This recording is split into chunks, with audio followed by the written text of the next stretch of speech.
नमस्कार मंडळी, स्वागत आहे तुमचं पंकज क्लिप्समध्ये, ज्यात आपण मोठे पॉडकास्ट छोट्या छोट्या क्लिप्समध्ये टाकतो. ही स्टोरी तुम्ही नक्की एन्जॉय कराल, पण त्याआधी सबस्क्राईब करायला विसरू नका. आमच्याच गावातली एक असं ऐकलेलं, आईने सांगितलं आणि गावचे पण बरेच लोक आमच्या घरातले बाकीचे गावचे पण बोलतात. आता आम्ही जिथे राहतो म्हणजे गावात आमचं घर आहेच, मम्मीचं पप्पांचं दोघांचं. पण आम्ही गावाच्या बाहेर, जसं मागच्या पॉडकास्टमध्ये म्हटलं की ग्रेवयार्डच्या बाजूला आम्ही राहतो.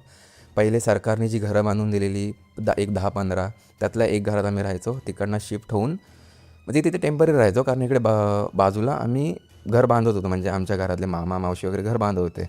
तर आता आम्ही इकडे राहतो आणि यांच्यामधून एक आपली नदीला जोडणारी ट्रिब्युटरी असते ना, म्हणजे एक नदीला जोडणारी वाल, ती एक वाहते.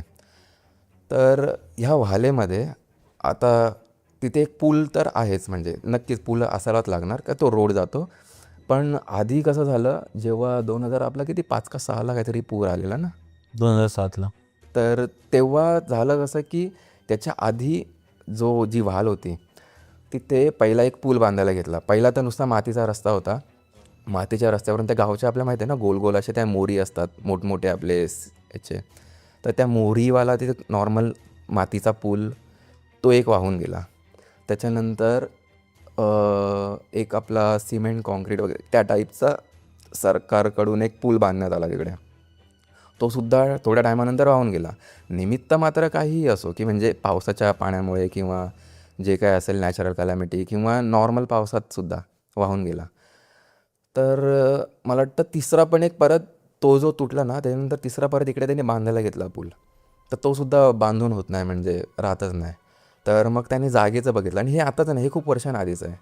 तर त्यांनी बघायला घेतलं आणि जसं तुला म्हटलं की आजोबा आमचे त्या गावामधले खूप म्हणजे असं त्यांना नॉलेज अगदी प्रत्येक ह्याच्यातलं देव, स्पिरिट, सुपरनॅचरल वगैरे त्यांना. तर त्यांना बोलवलं आणि त्यांनी इकडे बघितलं. तर तर त्यांनी त्या जागेमध्ये चेक केल्यानंतर जे त्यांचं जे होतं म्हणजे करतात ते बोलणं वगैरे जे काय असेल, तर त्यांनी केल्याच्यानंतर त्यांना असं समजलं की ही जी एंटिटी आहे किंवा ही जी स्पिरिट आहे ती हे पूर्ण होऊन देत नाही. का? कारण तिला, आणि जर ते पूर्ण करायचं असेल तर तिला एक बळी मागते. आणि बळी पण कोण असा साधासुद्धा नाही, ती नरबळी मागते. नरबळी म्हणजे माणसाचं, आणि ते पण तिला जोडी हवे. एक पुरुष आणि एक हां, बाई. करेक्ट. तर हे माणसाचं बळी मागते. तर ऑब्वियसली शक्यता नाही की बाबा असं म्हणजे आता तर आत्ताच काय किंवा आधी काय, हे तर शक्यच नाही की बाबा बळी देणं. आणि आपल्यामध्ये असं तर कधी कुठला प्रकार आजपर्यंत असा कधी झाला नाही की माणसाचा बळी वगैरे देतात. तर त्यांनी जेव्हा पुढे अजून चेक वगैरे केलं, तर चौकशी वगैरे केली, तर त्या ह्याच्यामध्ये त्यांना समजलं की ही एंटिटी जी आहे ती एक मुस्लिम एंटिटी आहे असं. तर त्याच्यानंतर मग खूप चालू होतं, म्हणजे बरेच दिवस, मला वाटतं महिने तर चालू होता की ती एंटिटी मागे हटायलाच तयार नाही, की तिला नरबळी पाहिजे म्हणजे पाहिजेच. पण द्यायला पण तयार नाही, की नेगोशिएशन चालू होतं की म्हणजे नाही, पॉसिबलच नाही. नेगोशिएशनमध्ये म्हणजे चालू होतं की बाबा एक तर तू बकऱ्याचा बळी घे, कोंबड्याचा बळी घे, किंवा तुला जेवढे कोंबडे पाहिजेत तेवढं घे, जेवढे बकरे पाहिजे तेवढे घे, नरबळी तर बिलकुल नाही मिळणार. तर मग शेवटी करून करून बऱ्याच टायमानंतर ती एंटिटी राजी झाली की बोकड आणि कोंबडं म्हणजे त्याच्यावरती राजी होऊन गेली त्या नेगोशिएशनमध्ये. तर ते जेव्हा झालं त्याच्यानंतर जो हा पूल बांधला आहे, हा तिसरा का चौथा पूल आता जो बांधला आहे, तो अजूनपर्यंत आहे. मग ह्याला अजून काय म्हणजे धक्का वगैरे लागला किंवा असं काहीच नाही, आणि हा पूल अगदी खमखमीत उभा आहे बऱ्याच वर्षांनी पण. आणि तो पूल आहे पण तसा, जसं मागच्या पॉडकास्टमध्ये मी तुला एक मला वाटतं घेतली, आता आठवत नाही मला, बट ह्या पुलाखाली अजूनसुद्धा हे असे हॉरर इन्सिडेंट सगळ्यांना येतात. की म्हणजे गावातले पण लोक सांगतात, आणि आम्ही बाजूला राहतो त्यामुळे आम्ही पण आमच्या घरातल्यांना सगळ्यांना सांगतो. कोणी आमच्या घरातलंच नवीन येत असेल किंवा आमच्या नात्यातलं, लांबच्या नात्यातलं जर कोण आमच्या गावात नवीन येत असेल, तर त्यांना आधीच सांगतो, संध्याकाळी 6-7च्या नंतर घराच्या बाहेर जायचं नाही, आणि पुलाच्या इथे, पुलाच्या खाली बिलकुल जायचं नाही. पाण्यात वगैरे तर बिलकुल खेळायचं नाही, दुपारी पण नाही जायचं, संध्याकाळी 7च्या नंतर पण नाही जायचा पुलाखाली आणि त्या एरियात कधीच असा. कारण जाणवतात अजून पण आणि आहेच म्हणजे तिकडे त्यामुळे. बापरे. एक आहे ना, मी अशी गोष्ट ऐकलेली, गोष्ट नाही म्हणजे ते इन्सिडेंट आहे आणि हे मुंबईत घडतं. आता त्या एरियाचं नाव मी नाही सांगू शकत, पण जे आपले ऑडियन्स आहेत, जे ऐकतील श्रोता, त्यांना माहिती पडेल. ठीक आहे. तर अशी जागा आहे भाई, मुंबईचा वन ऑफ द प्राईम बोलू शकतो, सगळ्यात महागडी जागा आहे ती पूर्ण देशातली. बरोबर, समजू त्या शकतो. ठिकाणी असं आहे की बांधव आपले राहतात. ठीक आहे. तर त्यांच्या इथे आहे ना, तर समुद्राला दरवर्षी काही ना काहीतरी द्यावं लागतं. त्यांच्या इथे एक असं रिच्युअल आहे आणि ते मला वाटतं 3 वर्षातून एकदा होतं. तर त्या दिवशी काय करतात ना, तर ते पूर्ण ज्यांची वस्ती आहे ना तिकडची लाईट घालवतात. बाहेर त्यांच्या इथे बॅरिकेड्स लावून पोलीस उभे असतात आणि त्या दरम्यान ते लोक काय करतात की एक असा व्यक्ती बघतात ज्याचं मागे पुढे कोणी नाही आहे. असे असतात ना रोडवर वगैरे, काही खूप लोक असे असतात ज्यांना फक्त 2 टाईमचं खायला पाहिजे. तर ते लोक असं व्यक्ती बघतात, त्याला खूप काही खायला देतात, त्याला आयुष्य देतात की बाबा तुला जे पाहिजे ते तू खा, आणि जेही त्याला पाहिजे, दारू पाहिजे, नॉनव्हेज पाहिजे, जेही त्याचे इच्छा असतील ते सगळं त्याला खायला देतात. आणि ज्या दिवशी त्यांचा तो दिवस असतो ना, त्या रिच्युअलचा दिवस, त्या दिवशी ते लोक पूर्ण वस्तीची लाईट घालवतात, कोणालाही बाहेर फिरून नाही देत. पूर्ण त्या वस्तीत, पूर्ण त्या गावात ते लोक बाजा वाजवून फिरतात किंवा अशा टाईपमध्ये फिरतात आणि असं बोलतात की त्यांच्या मागे मागे भूतही फिरतात. आणि जो तो माणूस असतो ज्याला लोकांनी खाऊन पिऊन असं पाळलंय, त्या माणसाला ते लोक समुद्रात पाठवतात. ती थाली घेऊन त्यात नॉनव्हेज वगैरे सगळं टाकतात, दारू वगैरे, आणि समुद्रात पाठवतात. आता त्या माणसाला फक्त समुद्रात जाऊन ती थाली तिथं ठेवून यायची असते त्यांच्यासाठी. ठीक आहे. आणि हे लोक त्याला बांधतात. आता तू विचार कर, जो माणूस इझिली तिथे जाऊ शकतो, थाली ठेवू शकतो, परत याला किती वेळ लागतोय? 7 म्हणजे लगेच येईल ना तो. नॉर्मल जास्त लगेच. पुढे तर माणूस जाऊ पण नाही हो. शकत.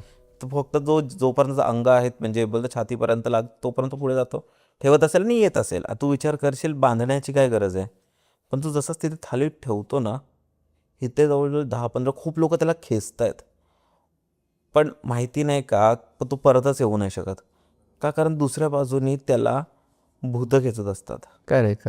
आणि त्यांच्यामध्ये ती एक हे होते की त्याला खेचतायत, तिथून तो खेचतायत, आणि तो खूप प्रचंड, इथे भरपूर लोक त्या रश्शीने त्याला खेचतायत, तिथून त्याला ते सोडत नाही आहेत.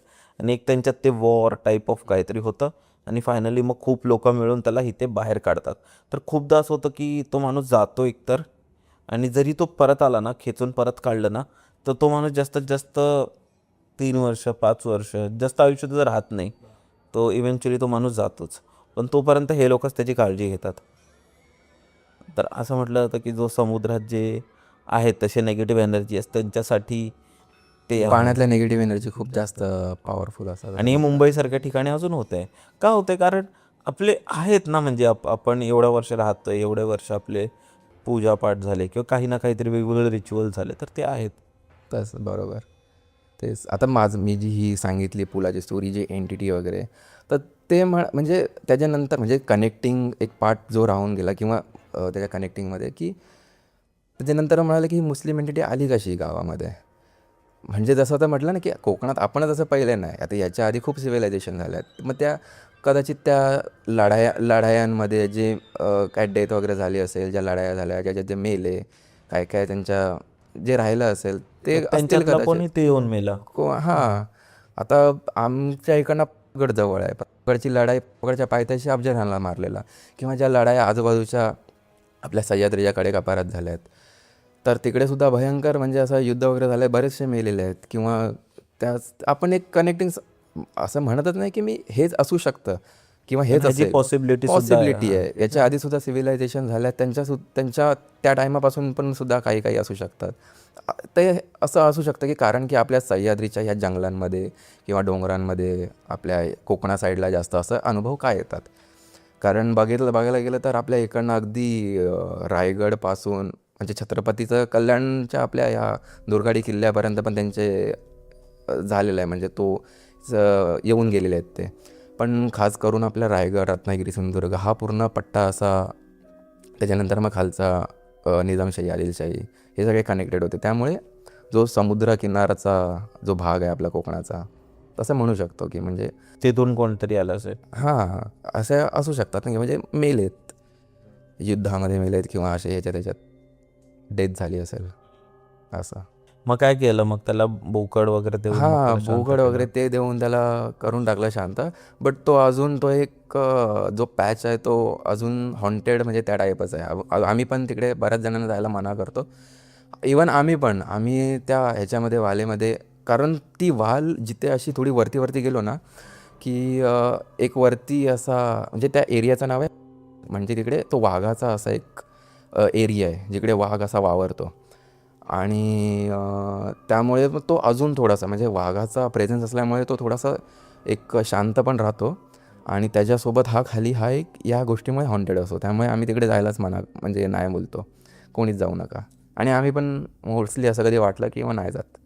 बाकी आपले डुक्कर वगैरे ते रानटी डुक्कर तुला माहिती आहे खूप एकदा पिसाळले की ते हे नाही करत. त्यामुळे ते पण एक कारण असतं की जायला अवॉइड आम्ही करतो. अवॉइड करतो.